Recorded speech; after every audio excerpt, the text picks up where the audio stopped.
ठीक है। तो अभी आने वाले बेसिकली 4-5 वीडियोज में अपन बात करेंगे पेयर ऑफ स्ट्रेट लाइन्स का बात करेंगे। तो एक एक रिजल्ट मैं लिखूंगा, एक एक रिजल्ट को मैं लॉजिकली प्रूफ भी करूंगा। और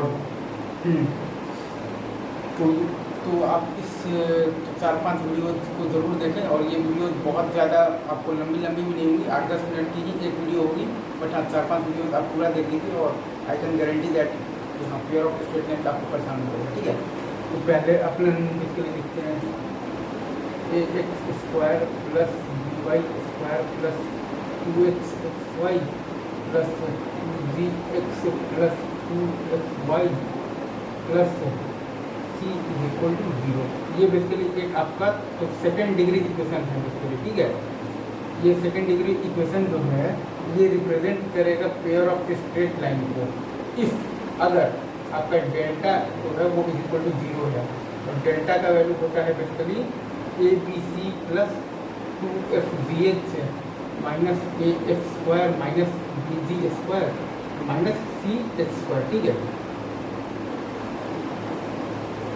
ये डेल्टा को अगर आप लिखना चाहें तो डिटरमिनेंट फॉर्म में भी आप लिख सकते हैं, all hot girls having boyfriend, जी मतलब गो फॉर सिनेमा। ठीक है, ये आप डेल्टा को लिख सकते हैं, all hot girls having boy friend go for cinema. या फिर आप ऐसे देखिए ABC है, FGH और FCH, ये बेसिकली आपका वो है क्या कहते हैं इसको, सिमेट्रिकल है। ठीक है, ये चीज़ें अगर आपका डेल्टा 0 है तो ये आपका पेयर ऑफ स्ट्रेट लाइन को बेसिकली तो रिप्रेजेंट करेगा। और उनका अगर आपको वो निकालना है point of intersection of the lines अगर आपको निकालना है, ठीक है, तो उसका मेथड होता है तो by the partial differentiation method. ठीक है,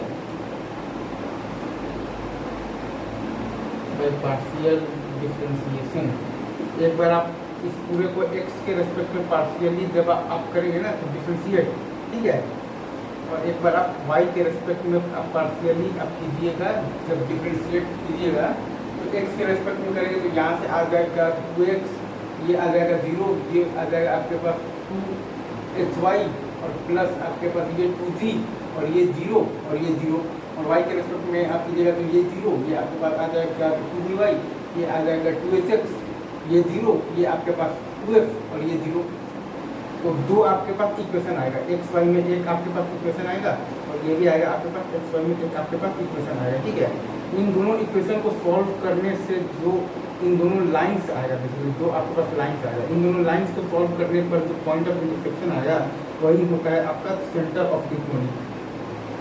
मतलब कि वही होगा आपका ये जो दो पेयर ऑफ स्ट्रेट लाइंस का पॉइंट ऑफ इंटरसेक्शन। ठीक है, लेकिन इसमें एक चीज़ आप ध्यान रखिएगा कि वो जो दो लाइंस आएगा तो पार्शियली जब आप डिफरेंशिएट करेंगे, एक बार आप करेंगे partial differentiation with respect to X और एक बार आप करेंगे partial differentiation with respect to Y, वहाँ से जो दो लाइंस आएगा वो लाइंस नहीं होगा जिस लाइन को ये आपको बेसिकली तो रिप्रेजेंट कर रहा है, जिन दो लाइंस को या फिर जिस पेयर ऑफ स्ट्रेट लाइंस को, वो लाइंस नहीं होगा। लेकिन हाँ इनका जो पॉइंट ऑफ मतलब कि इनका जो पॉइंट ऑफ इंटरसेक्शन होगा वही इन दोनों लाइंस का भी पॉइंट ऑफ इंटरसेक्शन होगा, जिनको कि ये रिप्रेजेंट कर रहा है कॉम्बाइंड फॉर्म में पेयर ऑफ स्ट्रेट लाइंस के फॉर्म में।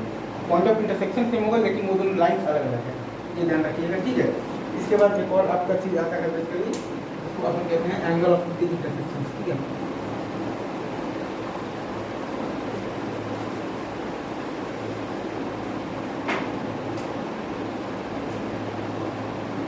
एंगल ऑफ इंटरसेक्शन, इसका बेसिकली अपन अभी आपको लग रहा होगा कि ये बंदा अगर डायरेक्ट से फॉर्मूला लिख रहा है, but you know trust me मैंने इतनी बार रिवाइज बेसिकली कर रखा है और मैं हर साल में हम बेसिकली जेई मेंस और बेसिकली एडवांस वगैरह जब लाइव होगा तब भी मैं आकर यहाँ पर सॉल्व करूँगा। तो हाँ इन चीज़ों की एक एक चीज़ का ये डेल्टा का बेसिकली भी कहाँ से आया, ये कहाँ से आया, एंगल ऑफ इंटरसेक्शन कहाँ से आया, पॉइंट ऑफ इंटरसेक्शन, एक एक चीज़ का प्रूफ बताया जाएगा हैव पेशेंस। ठीक है, तो ये आपका होता है basically tan theta equal to 2 under root of X square minus A B upon A plus B का मॉड। ठीक है, अगर a plus B is equal to 0 है तो वो बेसिकली परपेंडिकुलर लाइन है। ठीक है, ये एक चीज़ आप याद रखिएगा। ठीक है, ये हो गया। हाँ, और एंगल बाई सेक्टर्स का इक्वेशन आता है आपका X square minus Y square upon A minus B equal to X Y upon X, ठीक है, ये आप याद रखिएगा। अब नेक्स्ट क्लास में अपन इन सारे रिजल्ट्स को भी बेसिकली प्रूव करेंगे और इनके अलावा जो और भी बाकी सारे भी जो रिजल्ट्स हैं उस पर भी अपन चर्चा करेंगे, ठीक है। तो ये इतना चीज़ तो आपको याद होना ही चाहिए, मतलब। So that's all for this video, thanks a lot.